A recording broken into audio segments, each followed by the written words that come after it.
Well, good afternoon, everybody. Oh, come on, we're feeding you good food. Good afternoon, everybody. Welcome to the 19th Annual MORPC Summit on Sustainability. Thank you so much for being a part of today. This is more than just a conference. I think you can tell by the conversations. This is an opportunity to meet new people and exchange ideas. Our theme today is Local Roots, Lasting Impact. After all, sustainability starts at home, and all of your work, our communities inspire our work together on sustainability.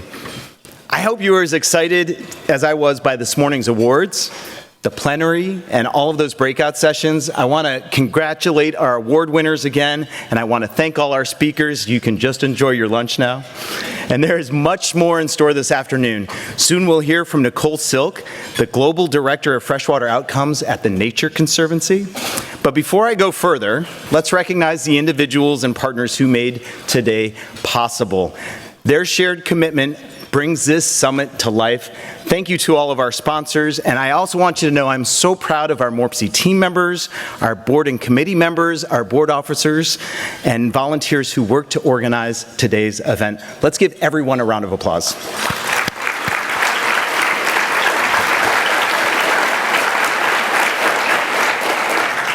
Local roots, lasting impacts. Sharing time with all of you today reminds me how we all bring our own story to our work in sustainability. This work can be overwhelming, urgent, difficult, and rewarding all at the same time. And one thing that's important and that might help is to remember how you got started and to ask others how they got started in sustainability too.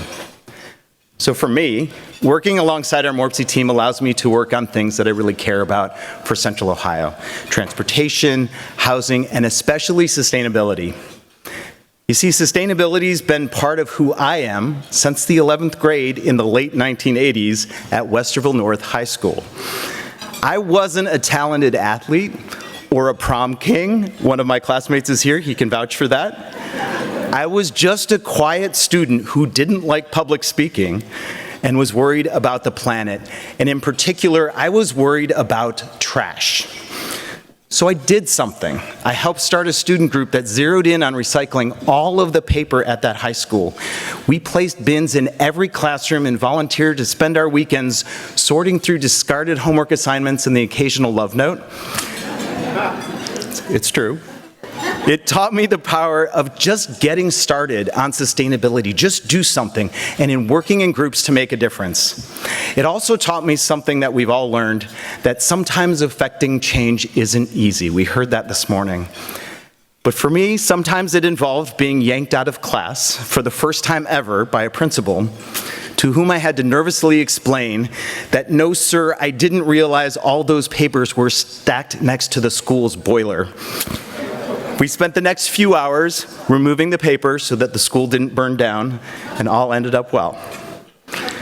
I tell that because no matter how big or how small, no matter where you start, all of our efforts add up together to have real impact. And today's about that. It's about those local roots, each of us coming together to share our own stories and the work that we do in our communities as neighbors, friends, classmates, professionals. It all makes a difference, and it adds up to that lasting impact that we rally around today.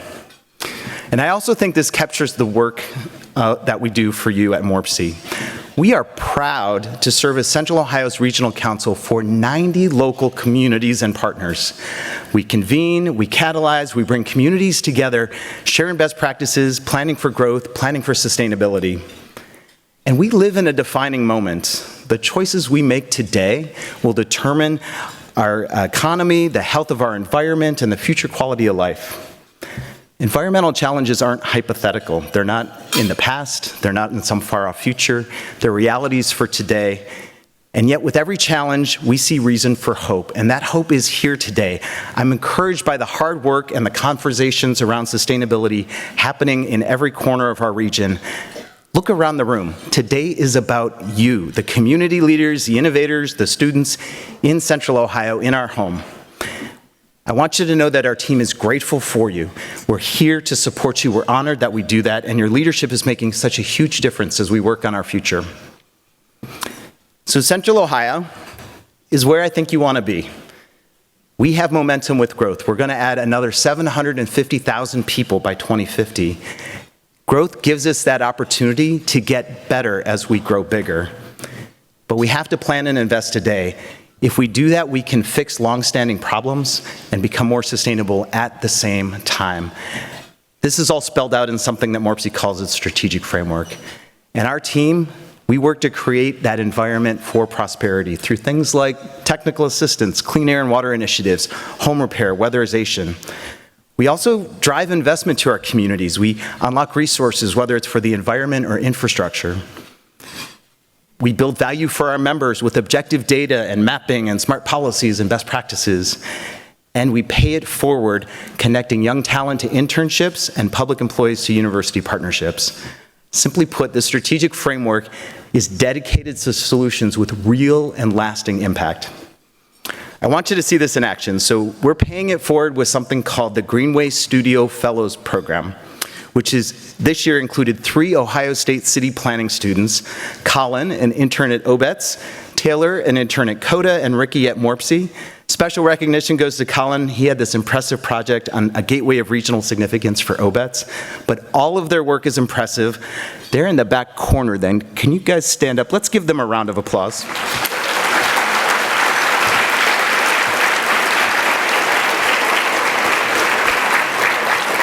And I know it's tough to find talent, and all 3 of them are graduating in May, so run to the back corner at the end of lunch. I'm serious, they're brilliant. Sustainability is part of Central Ohio's success, and Morpsey's Regional Sustainable Roundtable led the way by recently adopting a regional sustainability agenda to guide our work together. This was created from input from a lot of you from across the region, and it's a community-driven commitment to the future. This is coupled with the Sustainable 2050 program, where Morpsey supports local efforts with collaboration and assistance. That effort is so impressive. This voluntary program has 39 communities leading by example, and boy have they led. In Gahanna, a new aggregation program brings renewable energy to residents at lower cost. Bexley's reducing food waste and supports neighbors with their first ever Freege. Westerville expanded its food waste drop-off after collecting over 600,000 pounds from residents.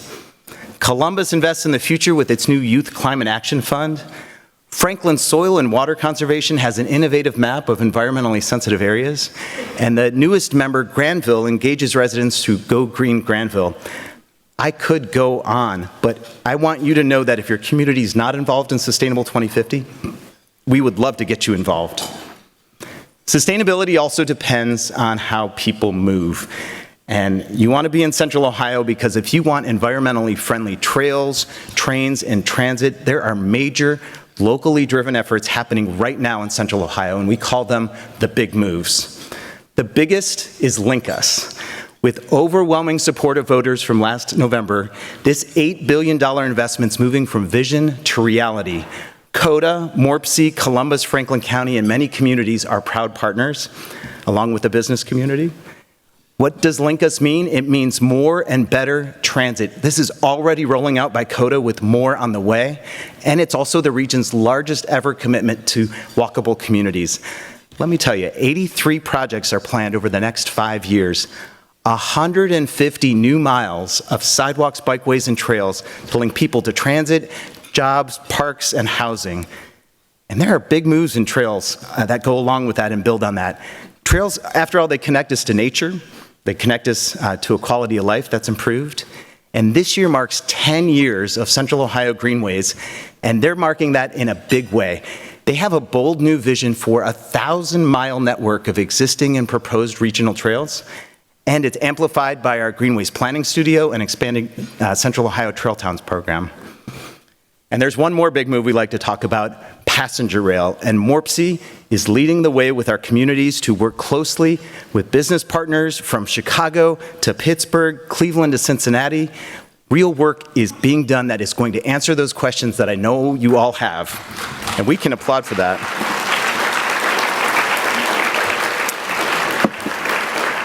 It's been 40 years since we've had it, and real work is being done to answer those questions. How fast? Where will the stations be? How often will the service? Can I get to the Cleveland game and come back in the same day? Or wherever you want to go. This is going to happen. We are all working on these big moves, and they work together to make Central Ohio more sustainable. Housing is also a sustainability challenge, and we know that as we're growing, we need safe, affordable, and sustainable housing for our neighbors. For many families, this is the top concern. In fact, in our latest regional survey, it was the top economic development issue. MORPC is addressing this head-on, and I'm so proud of our team who's working on doing this. They're investing in existing housing with repair to help people stay in their homes. Our weatherization program offers energy efficiency at no cost to hundreds of families every year. This is an incredibly cost-effective way to reduce environmental impact. And recently, as part of that, Google announced MORPC as one of its first recipients of its Grid Innovation Fund so that we can do even more when it comes to housing and energy. Thanks to partners at the Columbus Region Green Fund and Elevate, this is backing practical community-led solutions across the region. It's pretty clear that energy is a top sustainability issue. Our growth is driving demand for electricity, but it's also surging because of new intensive uses like data centers. In fact, our region's energy demand is projected to outpace supply in just 2 years. It's really urgent for us to plan responsibly for new sustainable sources and responsible energy use. An example of how we do that, in addition to the sessions today, MORPC just finished a 4-part leaders series on planning for secure, resilient, and affordable energy, and we will do more. Air and water are also pretty fundamental to our region's health and well-being, and I want to start with water because there's been so much work. Central Ohio's access to clean water is something we can't take for granted. It's long been one of our advantages, whether it's public health or economic development. To protect this resource, MORPC recently formed the Central Ohio Water Advisory Council with stakeholders from all 15 counties. And we partnered with Ohio EPA to recently finish the Central Ohio Regional Water Study. This initiative is going to get us ready for both growth and conservation. It's about water supply and demand now and in the future, and explores new innovations and the reuse you heard about this morning. And that's on top of a long-standing collaboration with Ohio EPA and others on water quality and wastewater. And we had a whole team, committee that led a year of policy development. And now the MORPC board is seeking designation to do even more on this issue as an area-wide planning agency to update our region's water quality management and 208 plans. This is a big deal for getting ready for our future. We're also making strides in clean air, and we recently expanded our neighborhood air monitoring program. What is that about? It's about more monitors in more neighborhoods, especially those that are vulnerable to air quality. And I don't want you to forget to sign up for our air quality alerts, which keep us all informed about unhealthy levels of pollution. There's so much more we could talk about. This is just a snapshot of the sustainability work of our team, but I want you to know we are committed to working with you and doing more in the year ahead. But things are always changing. I think we feel that. To keep having an impact, we all have to stay on top of the latest news and best practices. And it's really important that we're asking each other what we think, learning from our neighbors. We know that community leaders, and there are so many here today, we thrive on knowing what our neighbors, what our residents think. And this is why MORPC's launched something we call the Leaders Listen Survey. It gathers insights from across the region, yes, every county, so local leaders can be more effective in addressing problems. And I'm really excited today, and you see it on the screen, that we are launching our latest Leaders Listen series on sustainability. I really appreciate the work of Measurement Resources on this 5th entry.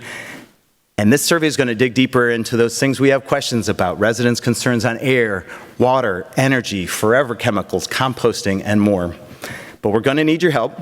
I want you to scan the QR code. Scan the QR code. Did I mention the QR code? It's also on your table. Even more important, I want you to share this on social media. And I've been told that there might be extra dessert for people who fill it out today. So just make sure you do that. All right, well, our work together in sustainability, we like to say that's how we grow better. It's not about big initiatives. Remember your local roots. Maybe after the keynote today, you can ask each other how they got, your neighbors, how they got started in sustainability. You could talk to your neighbors. You might attend a public meeting. You could work on things like recycling, mentor a student, fill out a regional survey. All of these small efforts add up to real change. I hope today's event provides you those connections, that inspiration to do more, that networking, no matter if you've been at it for years or you're just starting your career. And I want you to remember that MORPC is your resource and your partner. We are here to support you and to celebrate you, and we look forward to our work ahead in the coming year. Thank you.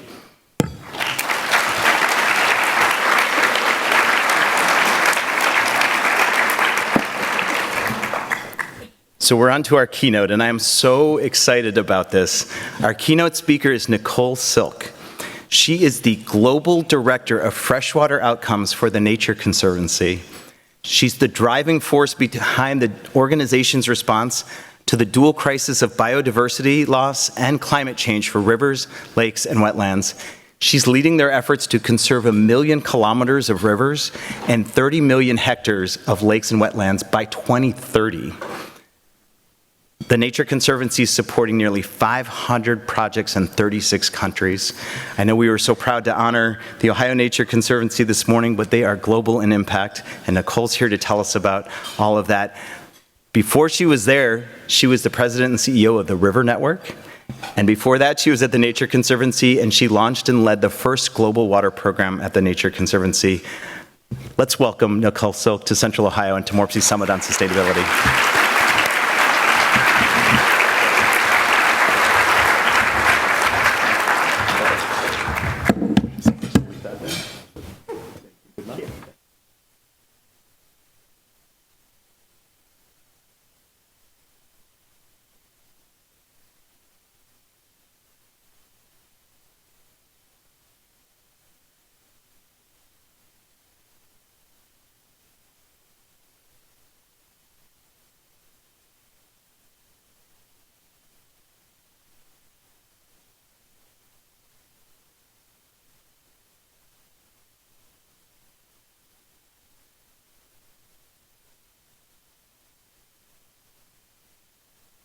To hopefully inspire everyone here about how we move forward together. But my first task is to try to shorten the distance between me and you, because you're probably wondering, who is this person up there? I've never met this person before, so I'm gonna try to give you a little bit of sense of who I am. And we were not talking about what I would do here, but it relates directly to what you were talking about. So when I was, I grew up in California, in the Bay Area. And across the street from my house was a great urban park. And it had swings and a slide and a basketball court, one of those terrifying swirly things that kids would get knocked off of, right? You remember those? They're banned now, they don't exist anymore. But also, that park had all these trails that came down to the main area, and that was my kingdom. I would go and walk the trails, find the creeks, the little ponds, the places where no one went to, certainly no small kids. I was probably, I don't know, 8, 9 years old when my mom realized I understood that park better than anybody else. I could just go. So in some ways, that was my first real introduction to water. It's probably where I fell in love with water for the first time. And I apparently was a budding biologist and would collect things. So I had a collection of salamanders, and I would bring salamanders home, and my mom would say, you know, those salamanders really need to go back to where they live. So I'd have them home for a day or so and take them back. Those early roots, I think, unbeknownst to me, would shape the direction of my life, probably make me much more comfortable with some of the things I did down the road, including being a whitewater guide. It was a really exciting part of my early career in conservation. But back to that early career in conservation, when I went to college, I studied ecology and economics. And at the time, I think I was trying to ready myself for a career in sustainability before we really had college degrees in sustainability. I remember people saying, well, why would you do that? Why wouldn't you just study science or economics? I'm like, no. They have to be brought together, because if you really want practical solutions, they have to work from a financial perspective as well. So I believe I graduated with a degree in ecology and economics with an emphasis in planning. So it doesn't get much more close to sustainability than that. And then eventually I went on to law school as well. My other interesting connection to you all is actually an Ohio connection. So my last name is Silk. When my father was young, he was born in, he and his brother, I believe, were both born in Beaver, Pennsylvania. And they used to get beat up because they had an ethnic name. So the family name is Croatian. It's Svilkovic. And eventually the parents got really tired of these poor young boys getting beat up. They moved across the border to East Palestine, Ohio. And that's where they grew up before they moved onward to California, and changed the name when they moved across the border. So just like really, really fascinating. We are all connected, and water connects us too. So I want to give you a little bit of background, just so that distance, like I said, doesn't feel so long and far between the audience and me. So, all right, bringing you to place. So more or less, here we are. Here's planet Earth, and we are looking at the Great Lakes, right? There's 5 of them, in case you forgot. I'm sure nobody has. And these Great Lakes, you know, that landmass is huge, right? It's 94,000 miles or so. And in these bodies of water, that's 20% of Earth's surface water. It's just phenomenal, isn't it? And where we're standing, at least some of the water from this area moves that direction. Of course, Ohio also, waters move to the Ohio River and into the Mississippi too. But back to this interesting place. To make sure you are still awake and paying attention, I'm going to click this slide. Oh, no, I'm not going to click that slide. We're going to put up a little Mentimeter for you. So we need you to pull out your phones again.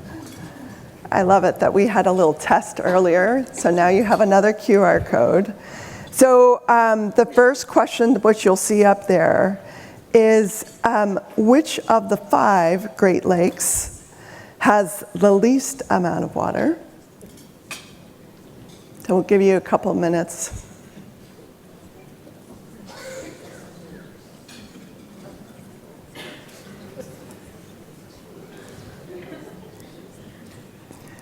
You just watch those little bubbles all day long, right?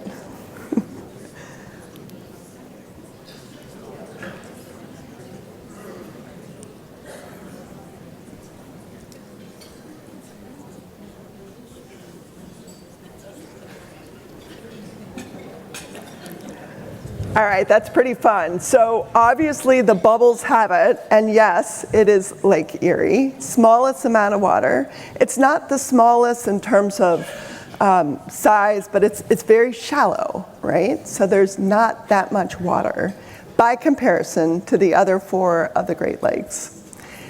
All right, now we're going to go to the next question. Which of the 5 Great Lakes has, oh, you can't answer before I ask you, has the largest number of fish?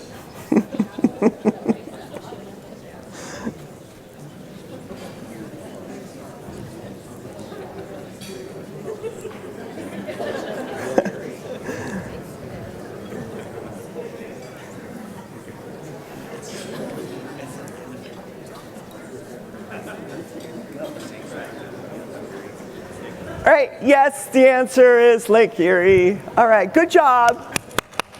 Give yourself some applause. All right, thank you, lovely people in the back of the room, for that. That was great. I also want to help you connect to the rest of the world. So the Great Lakes, yes, it holds at any one moment in time about 20% of the surface water of the Earth. You know what other big freshwater system also holds about 20% of the surface water of the Earth? Anybody have any idea? Want to shout out? Okay, good. The Amazon. The Amazon River Basin is the largest river basin in the world. And it also claims that 20%, right? That is possible. Remember, water is always moving across and through the atmosphere around planet Earth. So bringing you even closer, here we are in central Ohio. As we know, the water goes a couple different directions, right? It goes to Lake Erie, and it goes to the Ohio, which goes to the Mississippi, which ends up in the Gulf, or it goes into Lake Erie. It sort of connects to the Atlantic Ocean.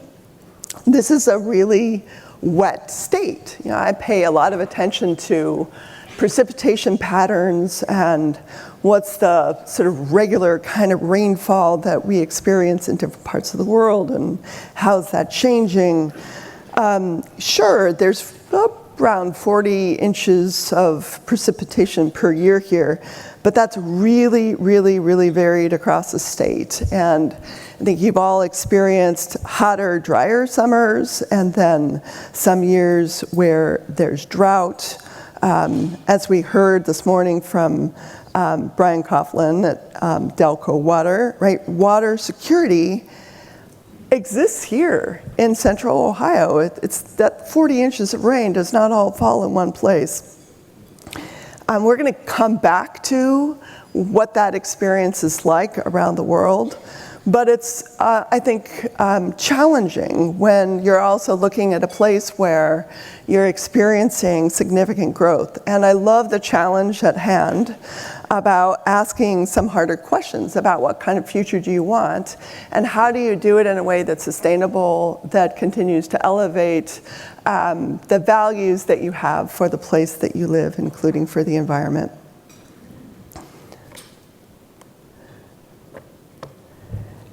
Ohio is also an incredibly diverse place from a biodiversity perspective. Depending on what statistic you look at, what piece of data, there's about 160 species, lots and lots and lots of mussel diversity, which is really important and very, very cool. Mussels are amazing. But about 27% of the mussel diversity of the United States is here in Ohio. And, you know, if you know much about mussels, you know that they are filter feeders. You know that they are continuously cleaning the water so that it's in good shape moving downstream. So that mussel diversity is really important, and it's helped make and maintain that kind of high quality of water that you all have here. So with that, I'm just going to take you briefly into a little bit more information about the Nature Conservancy before I drop into this global picture. So the Nature Conservancy has been around for 75 years. We have about 6,000 staff that work in approximately 80 countries. And our mission is to conserve, as it says here, to conserve the lands and waters on which all life depends. All of our work, wherever it is around the world, very much is guided by science. But increasingly, we have one vision for a future where we have a livable planet, healthy communities, and of course, thriving nature too.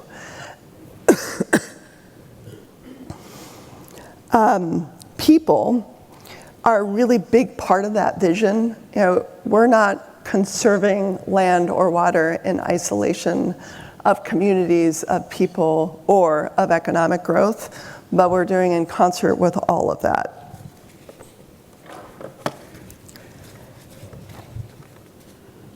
You mentioned earlier, yes, the Nature Conservancy's work is very much grounded around these dual crises of biodiversity loss and climate change. That orients us to how we're unique as an organization, but it also allows us to ground our three primary strategies of tackling climate change, providing food and water, and protecting oceans, lands, and waters. So that's the Nature Conservancy, but my job is all about freshwater. And when you think about freshwater, what you realize is in comparison to species that live on land or in the ocean, the rate of decline of freshwater species is much faster. We actually understand the reasons why. And because it's much faster, it's bringing the whole number of biodiversity loss down. But we know other bits and pieces about rates of decline. We know that there's a significant decline of migratory fish and of aquatic megafauna like hippos, or really big fish like sturgeon. So all of that's painting this picture of, oh, we really need to pay attention to these systems that these species come from, that they've evolved with. We also know that climate change, in a sense, freshwater systems are on the front lines of climate change. Why? Well, as systems change, because of whatever reason, whether that's climate change or whether because we have too much demand on our freshwater systems, our species get sort of pushed and pulled. And what we're seeing increasingly is that wherever you are in the world, at some point in time, you're going to either experience risk or water scarcity and stress. Those rates of exposure to some kind of water risk are on the rise. And again, sometimes it's too much water, sometimes it's not enough water, sometimes it's just too much dynamism. We as humans, we're looking for certainty and patterns. We're looking for something that we can predict so that we can plan around it, right? So that we can utilize it for our own needs. And so this creates a certain degree of chaos. When we're thinking about freshwater ecosystems, I want to bring us back to what we know these systems need. So it's not just about climate change, of course.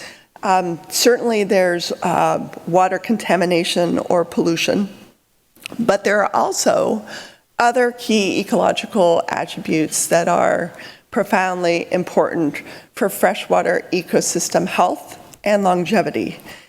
They often exist within a range. It's not like one number, but to understand what the systems need, you really need to understand all of those key ecological attributes. So from water quality, which this slide depicts, to habitat and biotic composition, and water quantity too.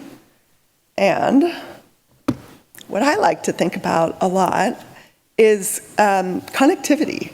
Connectivity ends up being one of these magical, really, really important variables in freshwater ecosystems. The ability of water to move within a river system, to connect to its floodplain, to connect to adjacent nearby wetlands and lakes. There is an association between those different kinds of freshwater habitat. And what we're seeing around the world is a lot of rivers that are fragmented. So about 67% of rivers longer than 1,000 kilometers are no longer free-flowing, meaning they have dams or other barriers that are obstructing them. About 48% of rivers worldwide are fragmented. So it's always interesting, to take a step back and look at that map and say, wow, this is why some of the work that's happening here in Central Ohio is so important. And that's an opportunity for us to work together more closely. So I said the Nature Conservancy works in about 80 countries. Our freshwater portfolio touches down. These numbers are a little bit different than what's in my profile. But our freshwater work, our projects themselves, touch down in 43 countries. It's about 410 projects. That's a lot of places. And amongst those, there are 10 that are really, really important. And these are 10 that have been vetted with our regional teams. They're in North America, that includes the Great Lakes, it includes Appalachian rivers, it includes the Colorado River Basin. In other parts of the world, that includes the Amazon River Basin, which I just mentioned. It also includes a sort of an interconnected landscape between Mexico, Belize, and Guatemala called Selva Maya. In Africa, that includes Lake Tanganyika, which has a sister relationship to the Great Lakes, part of the African Great Lakes system. And also in Africa, it includes the Okavango Delta and the Upper Zambezi. In Europe, it's the Balkans, Western Balkans in particular. And then in Asia, it's our priorities include freshwater in Mongolia and also in Australia. So really, really big portfolio of places amongst that set of 410 dots around the world. Some of these are conglomerations of dots, kind of like that Mentimeter. And, through all of that experience, through investing in freshwater for over 70 years, we've learned a lot as an organization. So what have we learned? We've learned that a systems perspective is fundamental to identifying and imagining solutions at a scale of significance. It's challenging because we as people can only see what we can see. And our inclination is to go local, which matters, and that's where it begins. But by stepping back, by understanding how systems are connected to a system and how that system functions, we're able to think beyond what we can see and bring in others and other collaborators for solutions that matter. So the challenges, understanding the challenges, I think are fundamental to our work in water collectively, including you all. In case you didn't know that you're now freshwater conservation people, you are. So just noting that. You've now been indoctrinated. So understanding the challenges, particularly in relation to those key ecological attributes and how they move and push those attributes out of balance is important. And that's from barriers like we were talking about, but it also includes farming or urban contamination challenges and overuse. Understanding that is the beginning, being curious about what's going on. And that then allows us to be able to move towards what we strive for. Solutions that are embracing of local values, that are realistic, given the future that we want. And I think there's an awful lot of excitement about what's possible. So back to this question of local roots and lasting impacts. I think we all strive for solutions. We all strive for solutions that have lasting impacts, but how do you get there? I want to raise up two aspects that I think are particularly important, maybe three. We'll go with three. One is really leaning in on partnerships and collaboration. When it comes to water, because it doesn't stay put, It moves across cultural boundaries. It moves across jurisdictional boundaries. It moves between different kinds of habitats. It connects terrestrial with water or through water all the way out to the ocean. We have to work collaboratively. It's the only way forward, frankly. And that really begins at the local level. The second is by taking that systems perspective, you're able to take a step back and to imagine what's possible in some really different ways. So I would encourage you all in the projects that you work on periodically to take that step back, to get curious, to ask some harder questions about how does the system function? How is this place connected to this larger interrelated set of relationships? And finally, my third point about what are we learning and what's sort of incumbent upon us to bring forward, and that's humility. You know, humility ends up being so important. We often, I think any of us, come into a setting and we think we might know what's going on, but by being humble, by listening, by beginning where a community is, by understanding what a business perspective is as well, and the obligations and responsibilities of local government. It's always fascinating to me where you find those connections that allow you to be able to move forward together. As I'm often asked, what's missing? You talked about partnerships. Yes, partnerships are important. They're listed here again. They multiply impact, and they allow us to be able to achieve so much more together than we could do apart. But the other pieces of this puzzle, really thinking about how do we drive greater investment to our freshwater conservation efforts.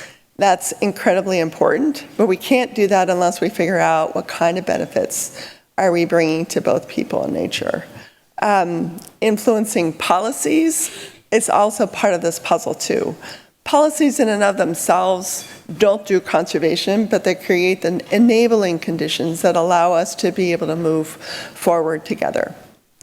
And securing financing, of course, by bringing the public sector and the private sector together are really, that's a necessity. If you look at any of the 410 projects, but certainly the 10 that I just mentioned, they embody and embrace all of these 4 points. We've been able to drive some really unexpected partnerships, including with Indigenous peoples, but also with the business sector. We've done some very interesting financing strategy where we work with governments to look at their national debt and whether we can repurpose some of that debt towards conservation commitments. Very complex. In our nature bonds work, I'd encourage you to take a look at it, but I'm always thinking, like, what else is next? Well, what about working with the insurance industry? Is there more we can do in this arena? So a lot of creative space here. Now I want to bring it back a little bit closer. So leaning in a little bit more to that connection between the public and the private sector. You have a great example here of, you call it all kinds of things, of nature-based solutions, or really being smarter about how do we bring the public sector and the private sector together. So I think Bill mentioned this project this morning. So the Nature Conservancy was able to bring together a number of companies, Amazon, Google, Bath and Body Works, and Ryan companies, with local government, with some of the folks who work at the local level, some of the organizations that are present. And think through, well, what if this project writ large was able to give those companies the replenishment credits that they were looking for while also improving water? That's great for the goals and aspirations of our local communities and the entities that are bringing those efforts up and forward. So I think this project is really exciting, has the potential to remove, one of these statistics that I saw, 6,101 pounds of nitrogen and 350 pounds of phosphorus each year. That's really, really significant. So, thank you. And, you know, I think what's really important here is that this is not an effort of the Nature Conservancy alone. This is about these partners who make a really big difference on the ground. Being able to enable them to move forward is what matters most. And back to this question about local impacts, I think we have to remember that the greatest hope for the future is actually at the local level. As I begin closing out my remarks, I just want to remind everyone that one of the amazing aspects of freshwater ecosystems and water generally is that when we just let the systems do what they do naturally, they actually recover quite quickly. So when we remove barriers or when we remove the obstacles, these systems, they're dynamic. They bounce forward tremendously quickly. And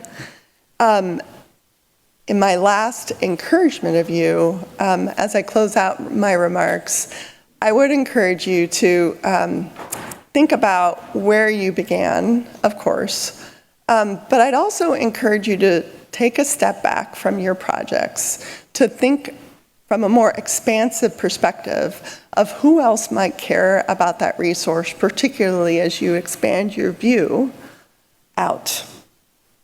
All right, with that, thank you. It's a pleasure to be here.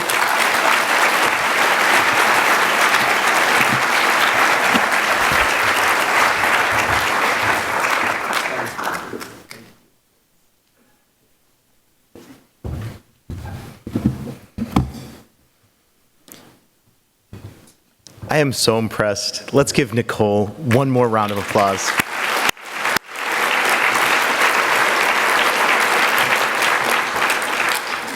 So now it's time for our Pechacucha presentations. This is a MORPC tradition for years. Now, did you know Pechacucha stands for chit-chat in Japanese? This unique presentation style is known for telling stories through images rather than text. And today we have three speakers who are going to do a great job. I'm looking forward to it. Four speakers. Somebody was about to run out of the room here. 4 speakers this afternoon. We're going to start with, help me please welcome Arye Alex, who's nature nerd, trash talker, and professional pontificator, to the stage.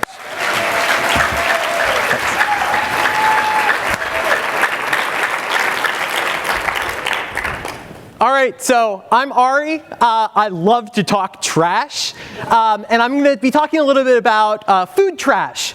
Not trashy food, which I also love, but I've always had a great relationship with food, from loving to cook to eating. I even spent some time in culinary school. To this day, I still cook, but that career did not continue that way. It was a lot of work being in the kitchen. And so I decided to be in public service, and now I'm at the City of Columbus Department of Public Service, where I'm serving the people a different way.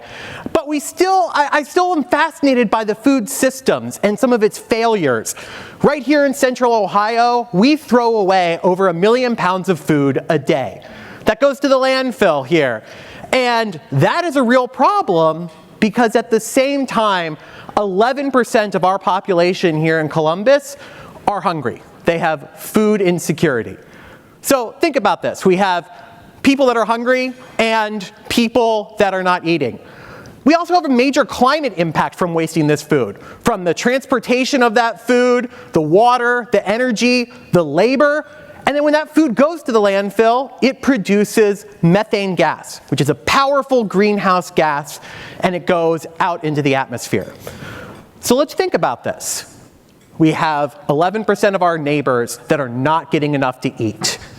And at the same time, our food systems are sending food to the landfill that is perfectly edible.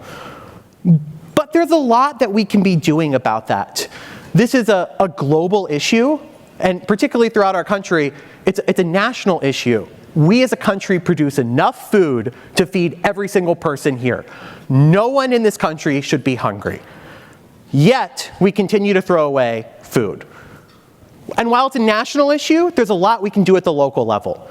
At the City of Columbus, we have our Climate Action Plan, which has aggressive goals of a 50% reduction of organic waste by 2030 and 90% reduction by 2050. This is how we do this. And Columbus is a leader in this space. We joined the Food Matters Network with the Natural Resources Defense Council, where we're working with peer cities across the country to learn best practices. Mayor Andrew Ginther signed us on to the Milan Urban Food Policy Pact, where we are working with international cities to learn best practices about how to reduce waste and educate residents on how we can send less food to the landfill. With the Ohio State University and the USDA, we are in the process of doing the largest food waste study in this country's history, looking at 80 trash routes, educating residents in trilingual materials in English, Spanish, and Somali. That data will not only impact how we educate residents about wasted food, but educate people across this country. We opened 9 food scrap drop-off locations throughout the city that are free for residents. In just a year, we've diverted over 100 tons of food from the landfill. This is residents taking action. But just like recycling, compost and sending and diverting things out of the landfill is not the best value of that food. Like recycling, where it's reduce, reuse, recycle, with food, it's reduce, reuse, rescue, then recycle or compost. And so we want that highest and best value. And then, so there are some great organizations that are working here in Central Ohio, like Columbus Food Rescue, a nonprofit that last year rescued over 1 million pounds of food from going to the landfill and gave it to people who face food insecurity. The City of Columbus Department of Public Service partnered with Food Rescue the last 2 years at our Jazz and Ribs Festival and rescued hundreds of pounds of food at the end of those festivals and got it to folks. Rose Kitchen, a program of Local Matters, is actually taking a lot of rescued food and turning it into meals.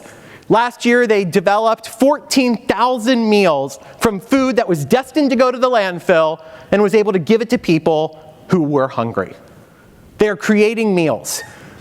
The Department of Public Service held an event last year, and we donated that leftover food to a local unhoused shelter here. And so we're leading by this at our department too, because it's not just enough for us to ask you to do this, we want to do it from the city as well.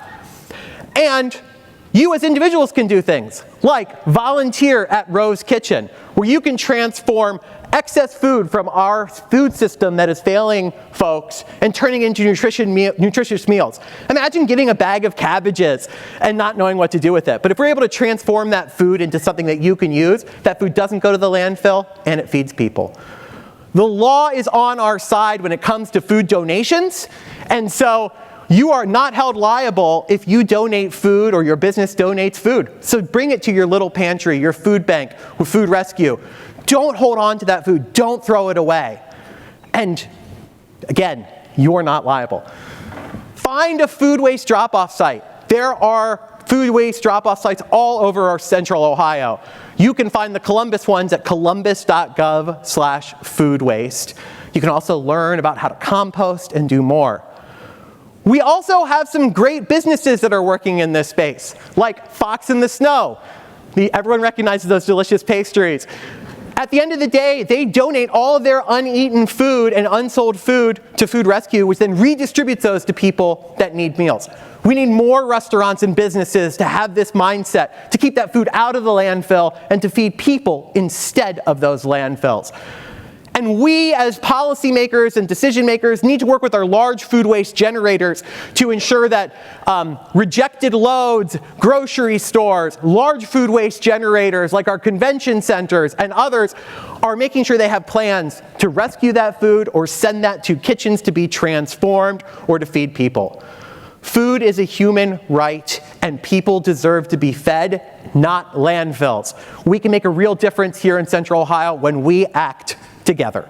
Thank you. Yep. Please welcome to the stage Mayor Lori Jodwin. She's community-driven, sleep-deprived, and coffee-addicted. Lori Jodwin.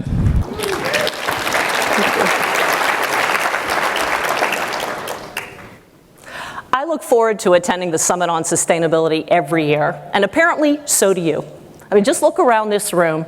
This event continues to grow year over year, which is fantastic, because it means that more and more people are interested in learning about sustainability and how they can incorporate initiatives into their own communities. It's always exciting to sit in a presentation and listen to an expert in the field, someone who has dedicated their career to studying sustainability, developing cutting-edge technologies that they can share with other people. I can tell you right now, this is not that presentation. I am not an expert in sustainability. In fact, my idea, until a few years ago, of creating a cleaner, greener Gahanna was putting the basil plants I kill every summer into a yard waste bag to contribute to composting. But when I think about my background and my experiences, it really isn't surprising that sustainability was not really a focus as I was a child growing up. I grew up in the South Hills of Pittsburgh in a borough called West Mifflin, next to Homestead, PA. Today, West Mifflin is largely known as the home of Kennywood Park, one of the nation's largest and oldest amusement parks. And the largest development in Homestead is a place called the Waterfront, which sits along the banks of the Monongahela River and is a destination regionally for shopping and dining. But as a kid, the site of the Waterfront was the home for U.S. Steel. Mills were the largest employers in the community. They were the economic drivers of the region. And I can remember riding with my aunt when she picked my uncle up from his midnight shift at the mill, seeing the plumes of smoke and flames rising into the night sky. The home where I grew up was across the street from a slag dump, slag being the byproduct from the steel mills. On summer evenings, my dad and I would sit on the front porch and watch the trains dump the hot slag down the hillside, effectively building that dump day by day. Again, no wonder sustainability was not a topic of conversation around our dinner table. And that continued as an adult, because I don't even want to think about the number of law books that gave their lives for those books I carried to class each and every day for 3 years. Pretty sure I was laughing in this picture because I was just happy I wasn't going to have to carry them anymore. After law school graduation, I moved to Ohio to begin a law career, met a guy, fell in love, got married. Sustainability wasn't my top 3 priorities. But when it was time for my husband and I to start a family, we chose Gahanna as the place we wanted to call home. It was a city that offered everything we were looking for: scenic neighborhoods, beautiful parks, waterways that course through the downtown, in addition to great schools and an ideal location. As we were raising our daughters, we found that we really enjoyed being in the community, enjoying the parks and the playgrounds, illegally feeding the ducks at Creekside, attending community events, but then volunteering and really growing a healthy respect and appreciation for the legacy that is Gahanna.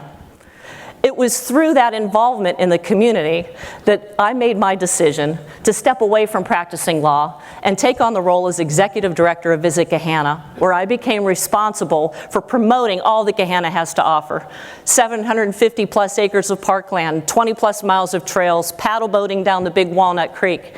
And it was then that I became even more attuned to the importance of preserving those natural resources. In January of 2020, I was honored to be sworn in as mayor of the city of Gahanna. And I immediately became caretaker, not just for those natural resources, but for the 35,000 plus people who also call Gahanna home. Ensuring that they have a safe, healthy, and sustainable community became the priority. Gahanna has a rich history in sustainability in the Central Ohio area, as we were one of the first cities to be certified as a Sustainable 2050 member back in 2017 when the program launched. Earlier this year, we were both thrilled and proud to again be recertified, this time as a Gold Plus Equity Champion. As we were going through the certification process, we realized that many of the programs we were doing were moving Gahanna along our path to sustainability, upgrading and adding to our EV charging stations, incorporating electric vehicles into our city fleets, launching a food composting program, and expanding recycling opportunities throughout our city. But we also found ways to empower and engage our residents through programs and activities that created opportunities for them to connect with the environment. Whether we're cleaning the creek or planting trees with school students or promoting pumpkin composting, we're celebrating and protecting our resources, and we're encouraging our residents to do the same. On a wider scale, we continue to look for ways to make sustainability initiatives easy and accessible for everyone in our community. One of the ways we've done that is through Gahanna Energy Plus, a community energy aggregation program that gives all residents access to affordable, clean energy options. And as a city, we're trying to lead the way with our residents through what is our biggest project, the new Gahanna Civic Center, which will be the home for Gahanna Police and the Senior Center and City Hall operations. Rather than build new, we took and purchased an existing building and repurposed it, reducing waste in the process and incorporating green technologies for the future.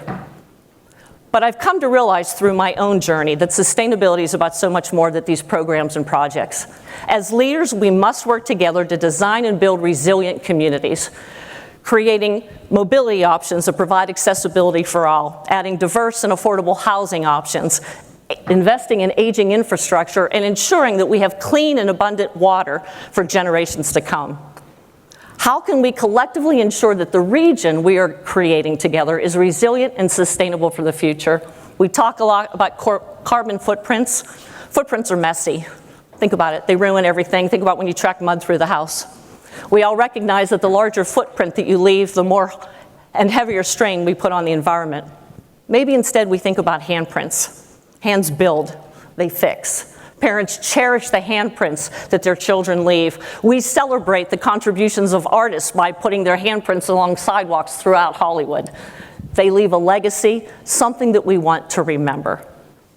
So I will ask you, as you leave here today, and you think about what you want to do you want to leave a footprint, or do you want to leave a handprint? So let's work together as leaders in our own communities to make sure that we are leaving handprints and not footprints here in the Mid-Ohio region for future generations. Thank you very much.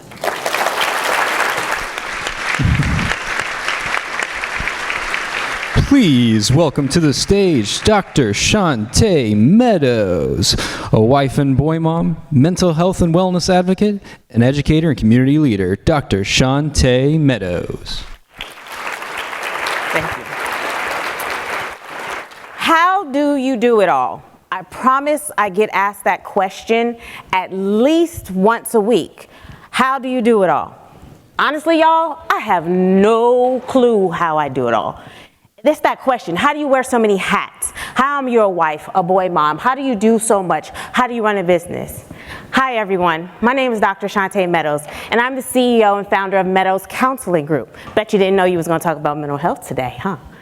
As a CEO is an entrepreneur. That means I'm Chief Executive Officer. I am COO. I'm janitor. I'm decorator. I'm problem solver. As an entrepreneur, honestly, I'm constantly moving. That alone keeps me going.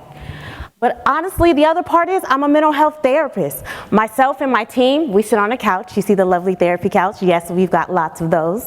We sit on the therapy couch and we talk about mental health. We talk about growth. We talk about hope. We talk about being overwhelmed, overstimulated, all the things going on in the world, and how do we show up as our best self. Also, one of the things I do is I do workplace wellness, mental health at work. Y'all, I know we don't like talking about mental health. That's something we all were taught. You keep that at home. You don't talk about that at work. But here's the thing. When you have a cold, are you only sick at home? Or if you go to the grocery store, aren't you sick there? Right? Which means you're sick everywhere. Which mental health is just about that. It's everywhere we go. And we have to learn to talk about it. But my roles don't stop there, y'all. I also teach at The Ohio State University. I teach in the College of Social Work, teaching about how to show up in health and human services, how to do advocacy, how to do legislation, teaching the next generation of social workers. My roles don't stop there, guys. They keep going. I'm involved in the NASW Ohio social workers. I'm involved in my church. I'm involved in my community. I'm out serving, not just on the mental health front, but around food, around how do we show up in the health and human services? How do we make a difference in the world? How do we impact each other? But honestly, this role right here, y'all, this is the one, it gets me. I have 4 sons, 16, 12, and 6-year-old twins. I'm married. My husband and I have been married 19 years, and that's my father. He's 76 years old. So I am surrounded by 6 males at all times. Do you know what kind of busyness that is? I'm constantly going. And I'm parenting up and I'm parenting down. Here's the thing. I'm literally learning TikTok dances with one teenager. The next moment I'm in a bounce house with another one. And I'm running a doctor's appointment to my dad. I'm a Uber. I'm trying to cook dinner. I'm a cheerleader. I'm constantly going. Y'all know all the roles. So now you kind of get a little idea why people ask, how do you do it all? So I had to take a moment. I was like, I don't. But the better question is, how do I sustain? How do I keep going? How do I show up every day to work? How do I show up for my clients? How do I show up for my students? How do I show up for my husband? And the reality is, I do not do it alone. I have a community. I have an amazing village of people who help me, whether it's carpool, whether it's cheer me on. Some days it's to listen to me do a speech and prepare. Some days it's to proofread an RFP that I need to get out. I have people helping me. That's how I sustain. I also sustain by operating in my purpose and my passion, which is how we show up. What are the things we care about? Where do we want to leave the imprint in the world? How do we want to leave the handprints? How do we want to show up for people? We operate in our passion and our purpose. That's how we make a difference. And mental health is mine. Here's one thing I've learned. Hurt people hurt people. But guess what, guys? Healed people, we can heal the world. We can make an impact. We can sustain change. We can sustain our lives. How do we go and help others? Is by healing ourselves, by acknowledging where we are. And here's the thing. It's this word self-care. Everyone uses it. But the reality is we have to take care of ourselves. Our mental health and our well-being has to be at the forefront of the conversation, because we are inundated with information that keep us overwhelmed and overstimulated all the time. So how are you taking care of yourself? That's self-care. You cannot pour from an empty cup. That's how I sustain. I have to do something to be intentional and purposeful to fill up my cup. Means I have to pause. I have to take a break. I have to give myself time to do the things that I need to fill my cup up. Do you know what those things are that fill your cup up? Of course, therapy. Y'all know y'all weren't going to get a therapist up here when I wasn't going to tell you to go to therapy. So that's my first cue. How do you sustain? You go to therapy. You learn how to get this stuff off so you're not carrying it. You learn coping skills and techniques so that you can show up for other people. Therapists can help you get the self-awareness, the skills to keep going. My other favorite way to sustain, y'all, is I love a beach. I love water. I love the sun. That does mean I have to leave Ohio occasionally to get the sun and the water all at the same time, because, winter is coming and it gets gray and it's rainy. But I had to figure out, how do I sustain? I have to do things I love. I have to move my body. I sit on a couch or a chair all day. Did you know? I have to move my body. Movement is how we sustain. There is power in movement. Get your heart rate going. 20, 30 minutes a day can literally change and shift your mood. Are you moving, or are you sitting all day? And here's the reality. Y'all also love a good nap. The likelihood I get it with 4 boys, not likely, but I do have a good sleep routine. Meaning I make sure I go to bed at a certain time and wake up at a certain time. So I'm getting enough rest and I'm getting enough sleep, because it can affect your mood. It affects how you show up in the world. The reality is, I sustain because I look for community. I look for joy. I look for balance. I am not trying to do it all, but here's the thing. My mental health and wellness are a part of my sustainability plan, and community are a part of my sustainability plan, and showing up as my best self for my friends and family. So, my question to you, because I know we're all out here trying to change the world and make a difference, how are you sustaining? How are you taking care of yourself? Do you have your own sustainability plan? Are you taking care of your mental health and wellness? And the answer is, if you're not, I encourage you to do so today. You all, thank you.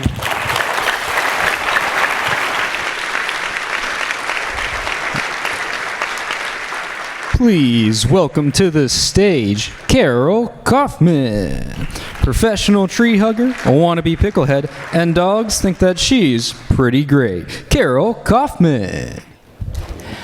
Well, not to brag, but my status as a tree hugger goes way back, as this photo from my childhood attests. In fact, when I was growing up in Plain City, my dad, a plant scientist, took our family on hikes in nature where he would tell us the names of all the trees, plants, and insects around us. And I didn't really appreciate it at the time. As a young adult, I found myself spending less and less time outside in nature. And when I was outside, it was just a form of green noise. Was this a maple or an oak, a honeysuckle or a hollyhock? I just didn't care. But that all started to change a little more than 10 years ago. I was living in Cambodia with my family and suddenly surrounded by all kinds of new sights and scents. I saw lotus flowers growing on pots of water and on rivers. I saw orchids growing on trees, and I could smell jasmine in the air. It was really intriguing, but something else really got my attention, and it was the bugs. So I quickly had to learn to live with and adapt to things like red ants, tarantulas, and cockroaches as big as my hand that could fly when I threw them from a balcony. I can't say I was appreciating this form of nature, but I certainly was learning to notice and respect it. Fast forward to 2017, and I was back here in Central Ohio working in a sustainable business role. One of the projects in my portfolio was protecting pollinators. That's creatures like these: butterflies, bees, bats, and ants. These incredible creatures are responsible for 1 in every 3 bites of food on our plates. I also learned that they and many others are part of an alarming loss of nature and biodiversity that's been happening for decades. You really are seeing fewer lightning bugs in your yard in the summer, hearing fewer songbirds in the trees, and seeing fewer bees buzzing around your garden beds. Well, of course, I wanted to know why this is happening. It turns out a lot of factors: a rapidly changing climate, changes in how we use land and practice agriculture, and most critically, a loss of the kind of connected green space and habitat that you see in this map of pre-1800 Ohio. So today, this is a picture of our region, and you can see we have a lot less green space than we did in the past, and the green spaces that we have are not well connected together. Now, that doesn't mean that the picture is all gloomy. I'm about to tell you of lots of ways that our region is working to protect and connect and preserve this green space. So a lot of cities, including Columbus and Bexley, have passed ordinances in recent years that allow homeowners like this one to plant pollinator habitats in their front yards and in their tree lawns. And there are lots of programs popping up all over as well that help residents to protect nature in their own backyards. Columbus's Park of Roses and many other parks have installed their own pollinator habitats with educational signage in recent years. Cities like Hilliard are hosting BioBlitz events where residents can catalog the information on insects and other species to protect them. And Licking County has a pollinator pathways program. So this is great, but I wanted to do more. So in my personal life, I helped my daughter plant a pollinator garden at her elementary school. And then I also participated in Bexley's Love Your Alley program, where I planted native plants and pollinator flowers in my neglected back alley space. This year at work, I helped my organization, the Ohio Environmental Council, transform our front yard space. With the help of grants from the Columbus Foundation and Franklin Soil and Water and experts from EdgeEffect, we were able to remove this invasive winter creeper and English ivy and install native trees and shrubs. We also added an inviting seating area so that our staff and neighbors and visitors can sit in and enjoy nature right in the heart of the city. And we plan to add plant markers with the names of all these plants for folks to enjoy in the future. All right, so here's the point in my talk where I'm going to give you a little bit of inspiration. And I offer words from no less than Sir David Attenborough.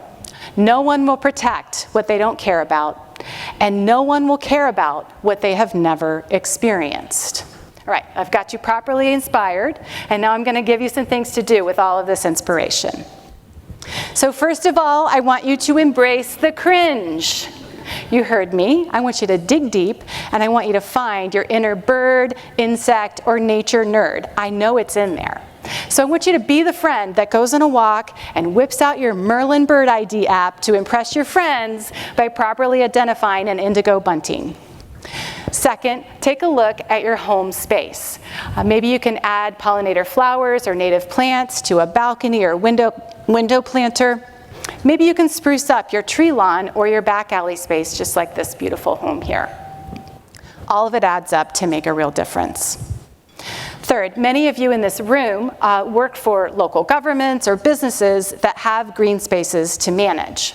So over time, I challenge you to look for opportunities to add native trees, pollinator flowers, and other native plantings to help nature. And guess what? Over time, native landscapes can require less water and upkeep.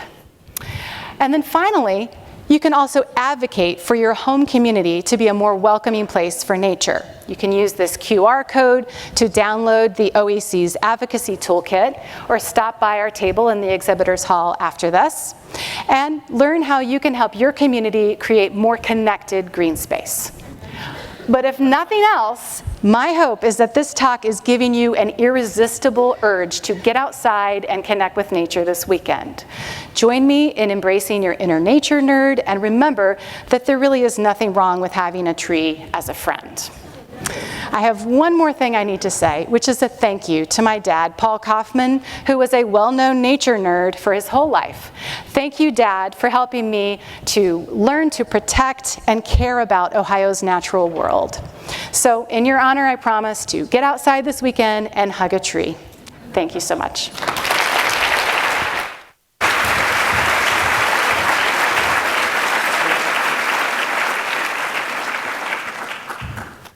My goodness, I love those things. To Mayor Jadwin, Arye, Carol, and Dr. Meadows, let's give them one more round of applause.